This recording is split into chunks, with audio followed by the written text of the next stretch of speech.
Not everyone is meant to be a female entrepreneur.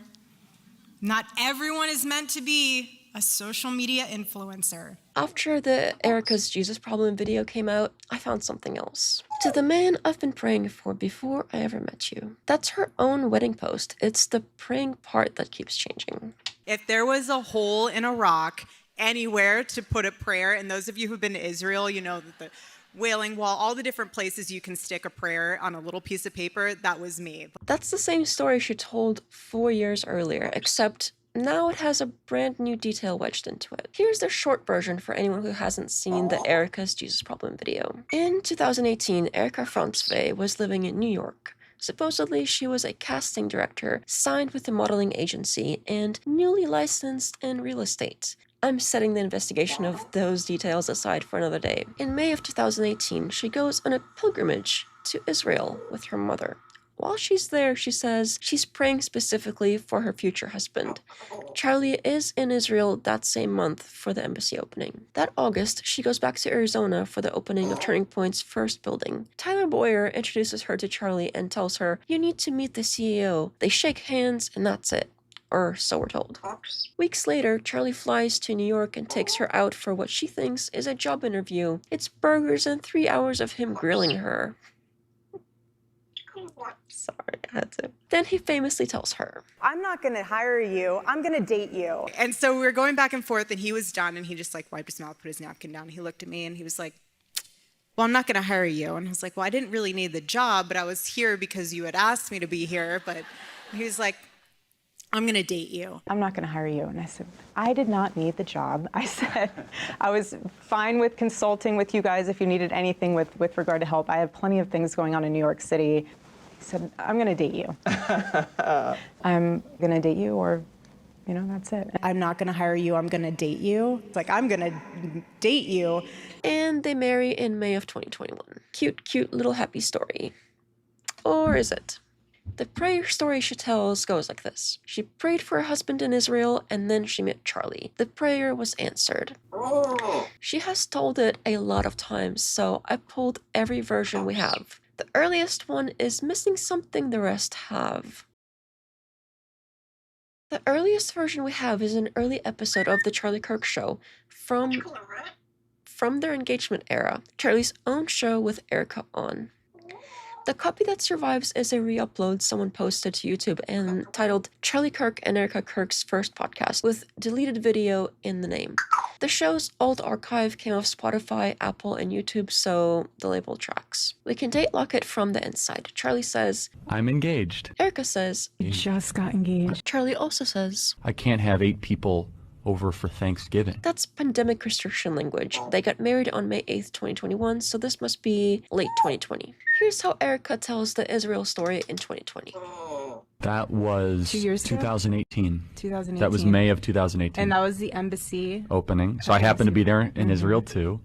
And so I was on a pilgrimage with my mom in Israel, and it was our last day, and we were standing in the ticket line, and I remember just trying to deal with pulling together all of the documents and stuff at the ticket counter, and I turned around and I saw someone who looked super familiar, but I've never talked to them or met them before, and I looked at him and I was like, turned over to my mom and I was like, "He looks really familiar," and didn't say anything. And then came back home and got a message from Tyler, from who I had met at the Trump rally, and he was saying, "Hey, you should come to Turning Point's office. We're having an office opening." There's no wall anywhere in that version. There's no wailing wall, no piece of paper, and no prayer pushed into a crack of anything. In 2020, it's a pilgrimage and a familiar face and a ticket line. Aww. And that's the whole story. I went through the entire transcript, searching for wall, wailing, kotel, paper, whole rock, any kind of prayer in anything, and there isn't a single hit. The story's already there this early. The wall prayer practice isn't there yet. So when does she start putting prayers and cracks of walls into the story? Well, it isn't in the wedding post. On May 25th, 2021, 17 days after the wedding, she writes a long post about Charlie. The opening line is, "To the man I've been praying for before I ever met you." There's no Israel in it, no wall, and no prayer notes. Then the years roll on through 2021, 2022, 2023, and 2024. In 2021, she has a solo episode of her own podcast called Living a Godly Life in a Godless Society, where she gives advice about waiting for your future husband. It is filed as a podcast episode, but it is really audio from a talk she gave in person at Calvary Chapel, San Juan Capistrano, for a women's conference called The Good Things. It's run by her friend Michelle Randall. Remember that name for later. She spends it coaching women on waiting and praying for her husband. Don't give in to the sex sells culture. Sex sells, babe. Remain pure. Stop trying to justify sin. It's not cute. That's against our religion. Sin is not sexy, and it's not cute. Give them cleavage. People want cleavage. Showcase it. Stop trying to justify it. And I tell you what, sinning like that, it's not attracting your future husband. And it's actually probably delaying you from meeting your future husband, because if you can't honor your future husband before you meet him in your words and actions, what makes you think that you will once you do? Days later, that same week, she does it again at a different Calvary church. This one is Calvary Chapel, Signal Hill, a women's summer study called Flourish, run by Pastor James Caddis. It is the same Titus 2 message about godly womanhood, the same coaching on honoring a husband, and she even brings up her own trip to Israel as one of the experiences that stuck with her. Again, this is being radical as a woman today, to wait or to marry wisely, to not give into the sex sells culture. Sex sells, babe. Sex sells. And if you are single and you are engaged or you are looking and waiting for the one, if you can't honor your husband before you meet him in your words and your actions, what makes you think that you will once you do meet your husband? So act as if you want the wife that you want to be in the future. Act as that way now, and really hold that close to your heart. The woman that God needs you to be for your man and your family that he's preparing for you or has prepared for you, that total Proverbs 31 woman, that is a truly Christ-like woman. And she's so beautiful and she's so pure and she is a work of art that brings glory to the ultimate artist. She is just so beautiful, more beautiful than any amount of makeup. There's still no wall. In 2023, she's on the Charlie Kirk show, and she tells women how to pray for their future husband. She uses her own marriage as the example. How to find real men of God who follow Jesus first and with their whole heart and lives. You answer that. Well, first you have to pray to God. For him to reveal your future husband to you. But also I think you need to be focusing on digging into the word and getting your life together. Don't you agree? Yeah, of course. Yeah, I mean, a lot of women are quite trashy, actually. And they're looking around for men, and it's like, you're dressing... Well, you're dressing for a different demographic than you're looking for, is what you're meaning. They don't act like at the club with piety or with purity, and so men want what they can't find or they can't see. So keep that in mind.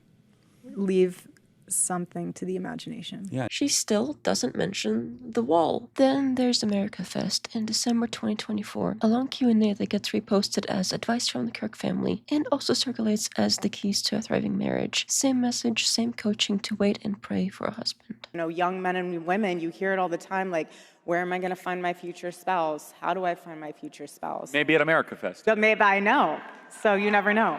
But it's, you know, it's one of those things where it's really important that you have to have an environment. None of them have the wall. I swept her Instagram from 2021 through March 2025, about 250 posts, and searched the captions for Israel, Jerusalem, Wailing, Kotel, Western Wall, Zion, Pilgrim, Shabbat. None of them came back with a single one. I did the same sweep on her podcast across every episode of Midweek Rise Up, going back to 2021. The wall only ever turns up in the Bloom Week tellings she later reposted. Before that, not once.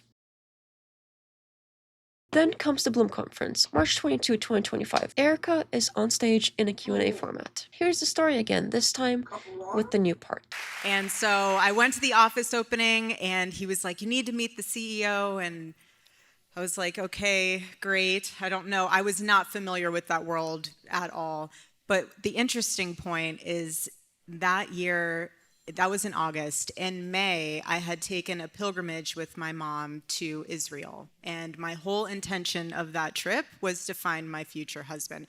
If there was a hole in a rock anywhere to put a prayer, and those of you who've been to Israel, you know that the Wailing Wall, all the different places you can stick a prayer on a little piece of paper, that was me. Like, had a piece of paper everywhere, little, put in prayer, God heard me, answered. So that was my whole thing. 3 of those pieces were nowhere in the 2020 telling. The Wailing Wall by name, the practice of pushing prayers into the cracks, and the stranger's prediction at the end of the trip. None of that was in the story when she first told it, and then there's the part she says right after. So after that, it was our last day on that trip, and there was this most precious server that was there, and he looked at me at the end of the trip, and I was saying goodbye, and he was like, I'll see you again soon. He's like, I'll see you here in about a year and a half from now with your husband. And I was like, oh. I haven't heard this part of the story. I know, because I usually give this, I feel like I need to give Okay, so we're giving like the real, and so I usually don't tell this part because it's very intimate, but I feel like I should. She's telling the room out loud that there's a version she usually gives and that this one is the fuller one. She knows the story has settings. So he said that to me. I carried that in my heart and thrown off by it, held it in my heart, didn't think anything of it. Then I went to go to the ticket line to leave. I was with my mom, and there was a guy who was checking out, and I see him, and I was like, huh. I tell my mom, I was like, that guy looks really familiar. And my mom was like, that's the full version. The Wailing Wall named, the prayers in the cracks, the whole thing. She tells it solo at the Bloom Conference. 6 days later, she tells the same story again. This time, Charlie is sitting next to her, taking questions for his members. When I went previously was with my mom on a pilgrimage, and the whole time I was there, I was praying for my future husband. Didn't know it was you, and we were both in Israel at the same time, but anytime I could find a place to put a little piece of paper of a prayer in a hole in a wall, that was me, and that was me praying for you, and then I got to go back with you was surreal. It's the same story 6 days later, and now it's a hole in a wall. The Wailing Wall is gone. The line she aimed at the room at Bloom, those of you who've been to Israel, goes with it. The practice of tucking a prayer into the wall survives. The Jewish name around it doesn't survive. It's the same story, the same week, the same person. The one thing that moved is who was sitting next to her. There's one thing to be clear on. She really was at the Wailing Wall. This is her own Instagram from March 16th, 2019. It shows Erika at the hotel, the Hebrew name for it, with her hand flat against the stone. The scraps of paper on the floor are prayer notes that have fallen out of the cracks. 6 days later, on the same trip, she posts again, this time from the Zion Gate in Jerusalem, with a caption that mentions, in her words, my family's dedication sign for restoring the Zion Gate in Jerusalem. I'm not going to tell you what that means. I don't know who funded what, and that's not really the point of this video. The point is that she was clearly there in 2019 with her hand on the wall and prayer notes at her feet, and she still didn't put the wall prayer practice into the story until 6 years later. It's not only the wall. The story of how she met Charlie also depends on who's telling it. In her version, the office opening handshake was nothing. Neither of us thought anything of it, she says. The next step was a job interview in New York, where Charlie told her he was going to date her instead of hire her, a work meeting that happened to turn personal. The man who introduced them tells a different version. Did everything perfectly. I dropped him off. He was at the office here, which he was rarely at the office because he was always on the plane. And he had set up a date to go meet her at the gym, because it's a fancier, nicer gym that's in the North Valley. And I took him over and I dropped him off there, and it was the whole car ride over there was pep talk. So, all right, this is what you got to do. This is what you got to say. Hey, if she says this, don't do that. And he's like, well, what do I do if this, like this? Because Charlie had a number of dates, but not that many people. He's busy. He's a busy guy. He just didn't. Yeah. And so it went immaculately. And after that, they'd met again in New York, where she was living at the time. In Boyer's telling, Charlie was in love from the start. There was a first date at a gym in Arizona, and Bowyer drove him there and coached him in the car the whole way over. None of that is in the version Erika tells. In hers, it's a handshake and a job interview. There's one more person who was there. Every version of her story has her spotting Charlie at the airport in Israel from the ticket line before the two of them have ever met. Candace Owens, who says she was traveling with Charlie at that airport, doesn't remember Erika mentioning Candace. You know, I always thought that story was interesting because I was with Charlie at the airport, and I don't remember her mentioning that. She saw Charlie just, by himself at the airport? The airport we can't verify either way, but the friend who set them up and the woman who was traveling with Charlie both tell it in ways her own version leaves out.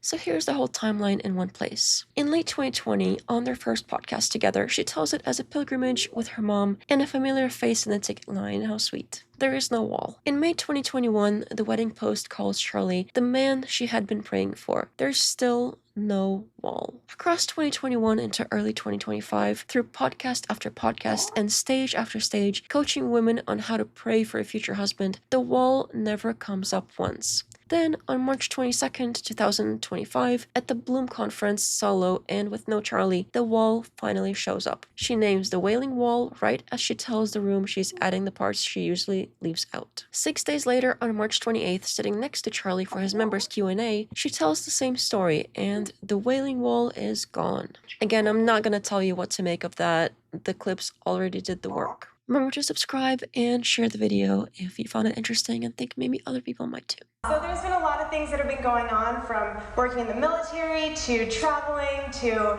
just being able to get out there and a lot of work. Stop. That's it. That's all I have to say. Stop.